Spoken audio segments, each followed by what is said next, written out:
ರವಿ ಅವರು, ಸನ್ಮಾನ್ಯ C T Ravi ಅವರು. ಇದೇ ಸಿ ಟಿ ರವಿ ಅವರ ಕೇಸಿಗೆ ಸಂಬಂಧಪಟ್ಟಂಗೆ Lakshmi Hebbalkar story, Lakshmi Hebbalkar C T Ravi ಇವ್ರು ಅವ್ರಿಗೆ ಬೈದಿದ್ದು, ಅವ್ರು ಕಣ್ಣೀರು ಹಾಕಿದ್ದು. ಇಲ್ಲೇನಾದರೂ ಪಾಕಿಸ್ತಾನದ ಕತೆ ಇದೆಯಾ? ನಮ್ಮ ಆರ್ ಅಶೋಕ್ ಬಿ ಜೆ ಪಿಯ ವಿರೋಧ ಪಕ್ಷದ ನಾಯಕರು.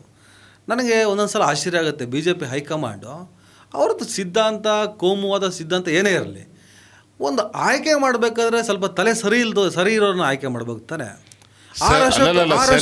ಮಾಡಿಬಿಟ್ರೆ ಅವ್ರ ಬೆಳೆ ಬೇಯಿಸ್ಕೊಳ್ಳೋದು. ಅಲ್ಲ, ನಾನು ಹೇಳ್ತಿರೋದು ಸ್ವಲ್ಪ ಮೆಂಟ್ಲುಗಳನ್ನು ಹಾಕಿ ಫುಲ್ ಮೆಂಟ್ಲುಗಳನ್ನು ಯಾಕೆ ಹಾಕ್ತೀರಾ? ಆರ್ ಅಶೋಕ್ ಎಂಥ ಮೆಂಟ್ಲ್ ಸ್ಟೇಟ್ಮೆಂಟ್ ಕೊಡ್ತಾರೆ ಅಂದರೆ, ಸಿ ಟಿ ರವಿ ಮತ್ತು ಲಕ್ಷ್ಮೀ ಹೆಬ್ಬಾಳ್ ಪ್ರಕರಣದಲ್ಲಿ ಪಾಕಿಸ್ತಾನದ ಕೈವಾಡ ಇದೆ. ಅಲ್ಲ, ಸಿ ಟಿ ರವಿದು ನಾಲ್ಗೆ, ಅವನ ಮನಸ್ಸಲ್ಲಿರುವಂಥ ಕೊಳಕು, ಆ ಕೊಳಕಿಗೂ ಪಾಕಿಸ್ತಾನಕ್ಕೆ ಏನು ಸಂಬಂಧ? ಮಾತೆತ್ತರೆ ಪಾಕಿಸ್ತಾನ ತರೋದಿಲ್ಲ. ಇಲ್ಲಿ ಯಾವುದಿಲ್ಲ, ಒಂದು ನಾಯಿ 4 ಮರಿ ಹಾಕಲಿ ಅದಕ್ಕೆ ಪಾಕಿಸ್ತಾನ ಕಾರಣ ಅಂತಾರೆ. ಅದು ಸಾಬ್ರಮನೆ ನಾಯಿ ಆಗಬೇಕು, ಅದು ಹಿಂದೂದು ಭಾರಿ ಸಾಬ್ರಮನೆ ನಾಯಿ ಮರಿ ಹಾಕಿದ್ರೆ ಆ ನಾಯಿನ ಮರಿ ಹಾಕಿಸಿದ್ದೆ ಪಾಕಿಸ್ತಾನ ಕುಪದಿಂದ.